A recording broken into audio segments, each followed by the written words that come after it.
And we fulfill this mission by creating dialogue forums of exchange through our activities, such as webinars, workshops, and conferences. I have Dr. Edward Valeau here, who will give us a snapshot of the 2020 STAR Conference, which is being hosted by Nepal Open University in Kathmandu this year. The idea of STAR Conference is to empower the institutions of higher education in the developing world. So this conference is happening in Kathmandu on December 6th, 7th, and 8th. Professor Valeau, could you give us a 1-minute overview of the STAR Conference 2020? Now, what I'm about to say should not be used against my time, because you never give a college president, you know, a minute, because that won't happen. So I don't want my last 10 seconds to be counted toward my 1 minute. Having said that, my name is Ed Valeau, and welcome, Dr. Chomsky. It's a pleasure to meet you. I am very happy to be chairing the 2020 Scholar Network Conference that's taking place in Nepal, Kathmandu. I mean, in Kathmandu and Nepal. As Dr. Uttam stated, this conference that's taking place in Nepal is part of an overarching idea that the Scholar Network has in place in terms of making sure that the world has an opportunity to present its vision as it relates to humanity, as it relates to international education, which I know you're very familiar with and have written on extensively. And to that extent, the conference that we're doing in Nepal unfolds very beautifully from a perspective of engaging both the cultural, historical, musical, language aspect of Nepal. And it also links itself to the idea of humanity and international education. And in that context, what we've done is to put Nepal on parade throughout the entire conference so that we can mirror the contribution that Nepal has made to humanity. And the person that we've asked to unfold that concept throughout the entire conference is Dr. Tirth Wright. Dr. Wright is a musician, a musical scholar, a writer, a professor, and just an extraordinary person, and has decided that he would work with us to unfold that vision that I just talked to you about.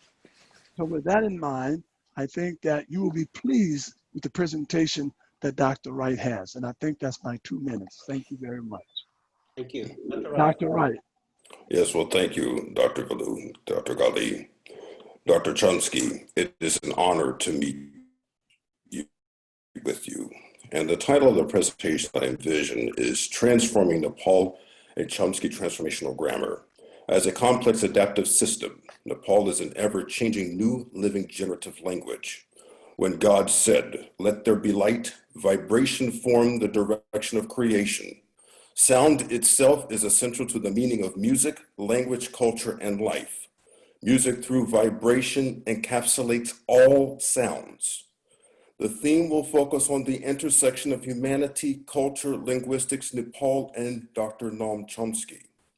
The line of transformational continuity will focus on the balance between traditional practices, contemporary theories, and emerging technologies.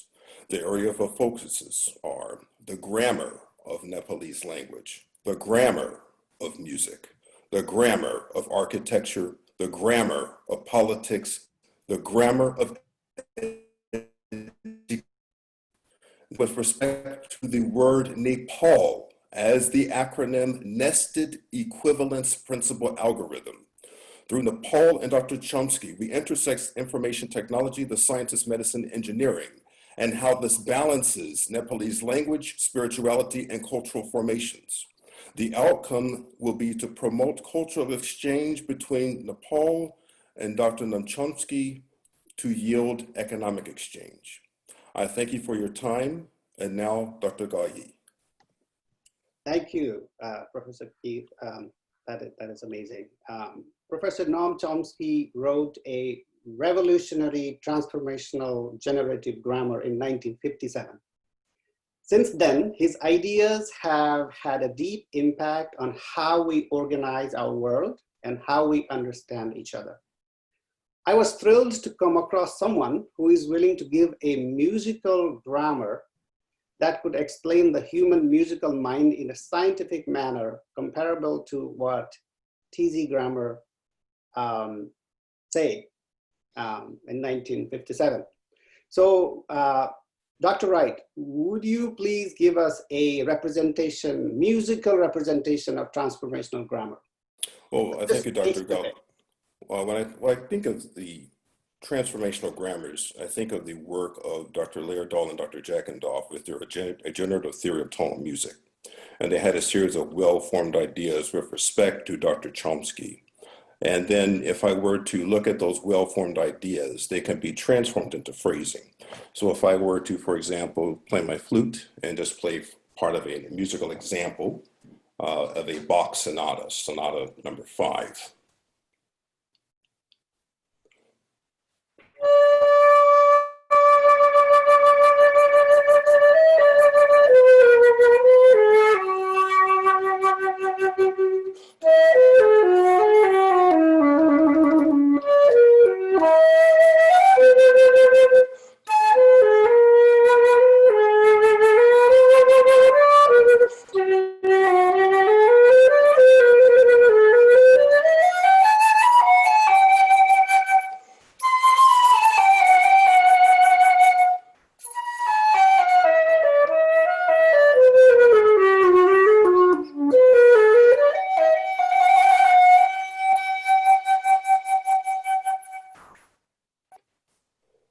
Thank you. Thank you. So that's what people will hear after each presentation during the 2020 STAR conference. And the culmination of that will rise up to the award ceremony and the closing event of 2020 STAR event that happens to be on Professor Chomsky's birthday. Professor Chomsky, our open journals and education platform is the largest network of its kind with a catalog of peer-reviewed academic journals addressing various issues of higher education, including the inequalities in higher education and the signs of progress made by underrepresented and minority populations in various national and cultural contexts across the globe. Our global leadership team consists of many distinguished professionals who have served as chancellors, presidents, deans, and renowned professors like Dr. Bista and Dr. Chris Glass. So what I feel we need more in this world, Professor Chomsky, is more of the inspiration coming from you. If I can put it in my vernacular, we need more Chomsky guts. Hence, I invite my colleague, MOUSUMI Mukherjee from India, to make a proposal to Professor Chomsky. MOUSUMI is an associate professor at O.P. Jindal Global University in India. Professor Mukherjee, please unmute yourself.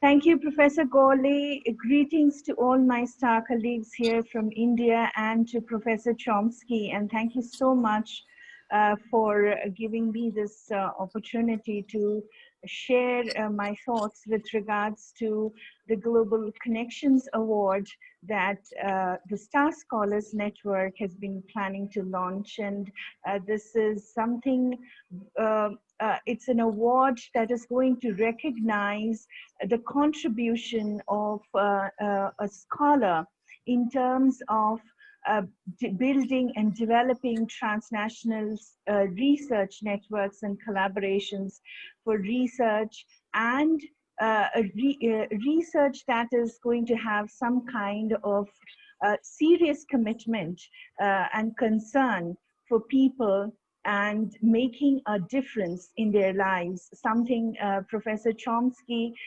you inspire all of us in terms of your research and scholarship, and not just research and scholarship, in terms of your work as a public intellectual, and also the political activism for which we all know you around the world. You have visited India several times, and each time you have visited India, the public response has been so huge and immense, including response from young people, young scholars, young college leaders. And I know that even though you're far away from us, you have been also engaged with a lot of very serious issues, social issues within the larger Indian context, and you have kept yourself scholarly in a scholarly way, very informed about all the struggles of people, the various social movements, and various events, big events that has happened in this region of the world. And in many a times you have even signed public petitions in response to some of these issues. So my request to you, and also to our STAR network colleagues, is this Global Connections Award that we are planning to establish as part of the STAR Scholars Network, to acknowledge the contribution of a scholar in the field of research and development and building transnational collaboration networks, to rename it with your name as Professor Chomsky, Noam Chomsky Global Connections Award. Professor Chomsky, we would really feel honored, and I think this is going to also inspire your name attached to the Global Connections Award will also inspire the kind of scholarship and the kind of public engagement that we are seeking, all of us collectively, to generate out of the STAR Scholars Network. Professor Chomsky, I really hope that you agree to our petition, and so that we can have this award given in your name to a scholar every year during our annual meeting. Thank you. Thank you, Professor Mukherjee. Professor Chomsky, we're ready for your remarks. Thank you very much for your comments. It's a great pleasure to be able to join such a distinguished group of scholars and thinkers. And also, of course, I'm delighted to be associated with this wonderful initiative. It's a great honor and pleasure to be connected with it. The concept of global connections happens to have a particular resonance for me in my personal life. So when I entered the field of linguistics almost 75 years ago, it was a very tiny field. Literally, everyone knew each other. In the United States, which was the main center at that time, there was a small group of people on intimate terms, constantly intercommunicating. They had one major journal in which they published and talked to each other constantly. There had been a vibrant, live European tradition, of course. It was, of course, mostly destroyed during the Second World War, with a number of exiles coming to the United States, like Roman Jakobson, and a few left in Europe. But basically, it was a field where essentially everyone knew each other. You look at the retrospective histories, they talk about a well-established consensus by mid-century. If you look at the field now, it's totally different. It's truly global, not just Europe and the United States, where it's expanded enormously, Japan, China, India, many scholars African linguistics is developing very quickly with many new young scholars. No part of the globe where you can, where it's not existing and flourishing. And it's extended in other directions.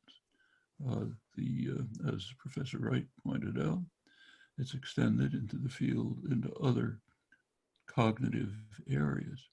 So really beginning with a famous series of lectures by Leonard Bernstein about 40 years ago, 50 years ago, there was a real breakthrough into the effort to bring the kinds of understanding of human cognition that developed from the study of language to turn them to another cultural universal. Like language, music is found in every culture we know, no matter what it is. It's just something inherent in human nature. Bernstein opened the door to trying to discover what common elements grow these human capacities grow out of. Turns out, further research of the years that followed, that in fact the core procedures that underlie, sorry, it's one of the problems of working at home. Somebody comes to the door, there's a lot of noise. It has been found that the core principles of human language, which in fact underlie human thought and its creativity, are also found in musical traditions, every one that's been closely studied. So it seems that there was some development that took place just about at the time when Homo sapiens appeared on Earth 200,000 or 300,000 years ago. Some change took place which provided the basis for creative activity, shows up clearly in language and our thinking based on language, in music, and in another discipline. There was a serious problem that bothered Charles Darwin and his associate Anthony Wallace, the co-inventors, co-discoverers of the theory of evolution. They were taken aback by the fact that knowledge of arithmetic, the core of mathematics, seems to be universal. And that seemed to be in direct contradiction to the theory of evolution, because that capacity had never been used, so it couldn't have been selected. Using that capacity beyond counting to 4 or 5 is found in a very small segment of human society and very recently in human history. So how could that be? Well, it turns out that the same underlying generative, creative principles that are at the root of language and music are also at the root of the basis of mathematics. So we're led to speculate further that along with the appearance of Homo sapiens on Earth came a change in neural capacity, which provided for the extraordinary creativity, the breakthroughs, the cultural richness of human life in many dimensions. These are topics that are only beginning to be explored with new understanding, new contributions being made not only from people all over the world, but from many different disciplines that are interacting and converging. Now that's a striking example of connections that are global, both in space and in range of fields and areas that are being interconnected. I should say that this is in parallel to something else. There's another driving element of global connections, that we cannot overlook. The human species, after its roughly 200,000 years on Earth, is facing something, a question that has never risen before. Are we going to survive? Very simply, not in the distant future. We're in a moment of confluence of very severe crises. People's attention is focused on the pandemic, global crisis, but that's the least of the crises we face. There's a much more serious crisis of growing, impending environmental catastrophe. We have a few decades left in which we can try to solve this, or else the game is over. It's not going to end immediately, but it'll end not in the distant future.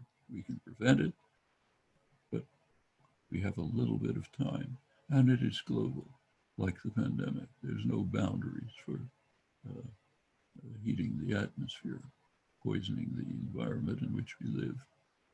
There's another one, which is the threat of nuclear war, which is extremely serious, growing, particularly so in South Asia, South and Southeast Asia, where there are nuclear-armed states which are at swords points, even in conflict. And this is going to interact with the growing environmental crisis, which is threatening the limited water supplies of the whole region. I don't even want to think of what happens as that increases when nuclear-armed states, all of them facing drought and water shortages, are going to be in conflict over the little that's left. We're facing very severe global problems. This is duplicated in other parts of the world. So there's many senses today in which the global character of our problems are intersecting and emerging in striking ways.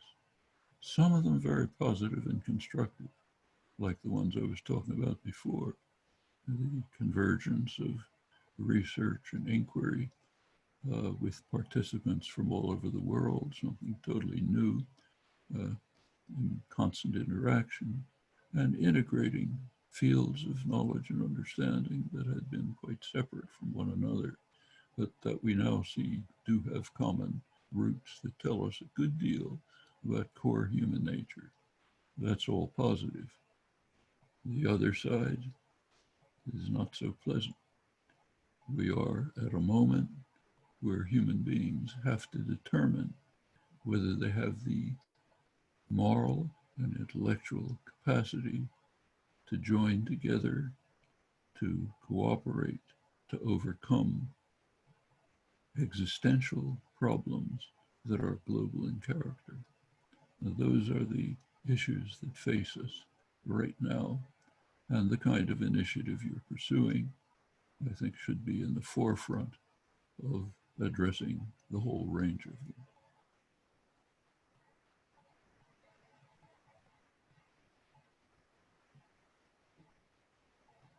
Mr. Chomsky, thank you so much for your inspiring words. Your words will be the guiding principles for the coming generations of scholars. They are already carrying out intentional research to push humanity in the more positive direction. As I said earlier, we needed more Chomsky guts, which you provided to us by your remarks, that we will be honored to call our Global Connections Awards A. Noam Chomsky Global Connections Awards.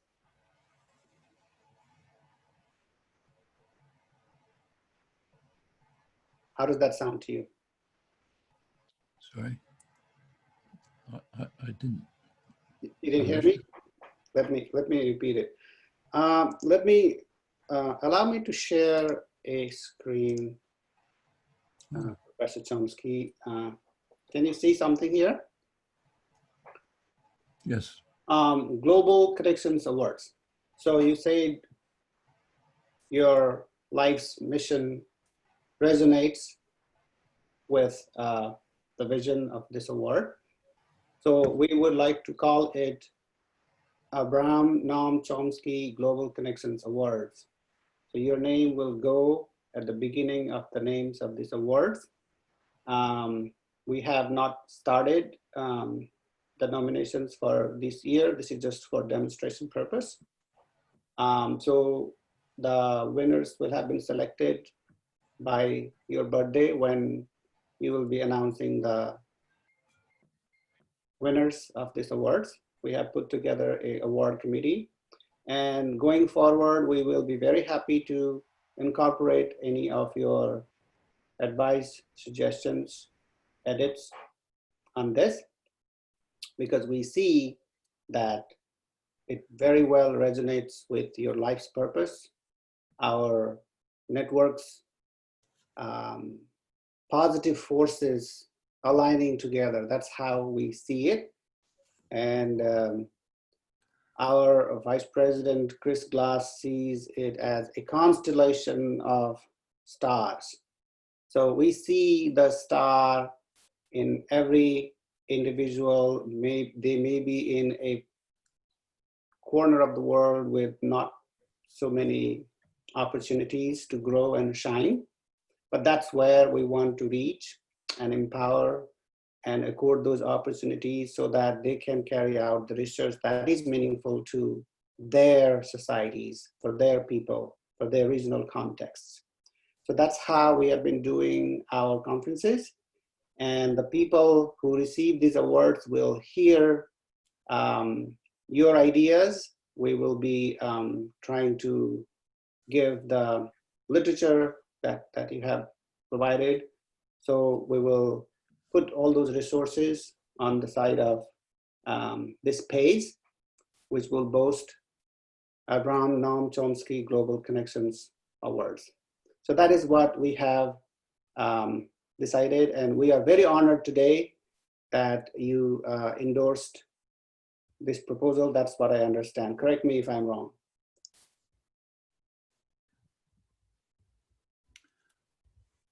Well, I can only repeat that it's a great honor to be associated with this inspiring initiative. I wish it the greatest success and hope to be able to participate in it as it proceeds. Marvelous idea, just the kind of thing the world needs. If you can be in the forefront of leading in these directions, it'll be a great boon to the entire human species. I think you have a wonderful challenge and a wonderful responsibility. Thank you, Professor Chomsky. I would like my friends to welcome this gesture by clapping. You just made a history. The legacy will be going forward. Thank you so much. For the generations to come. On the birthday of Professor Noam Chomsky, every year these awards will be announced. They will be actually open going forward tonight. They will be renamed and promoted, and independent international award judgment committee will independently select those scholars who will carry the water of Chomsky's ideas going forward. Thank you so much. Professor Chomsky, do you have any questions for us, or do you have any question for anyone you see on screen? Do you want to say any last word? Questions, just best wishes for moving forward in an extremely significant initiative that could have world-changing consequences. There aren't many things, nothing like it that I know. It's a remarkable opportunity. Yes, the world is definitely ailing. The democracy is in peril. The climate is deteriorating. And this pandemic has exacerbated everything. And that's why we need more Chomsky guts, as I said, going forward. Thank you so much, Professor Chomsky. Thank you, everybody, for joining this meeting. This is the end of the meeting, I believe, unless Professor Chomsky has something to say or ask of us or anyone on the screen. Thank you. Thank you so much, Dr. Gaulee, Professor Chomsky, everyone. Thank you for joining us from all over the world. Despite the different time zones, we appreciate, look forward to working with each of you. Thank you. Have a great day. Have a wonderful evening. Thank you for inviting us. Thank you. Okay, thank you. Thank you very much for the invitation. Honor and pleased to join you. नियमित physical एक्टिभिटीमा सक्रिय छ भने उसको मानसिक स्वास्थ्यमा सुधार हुन्छ।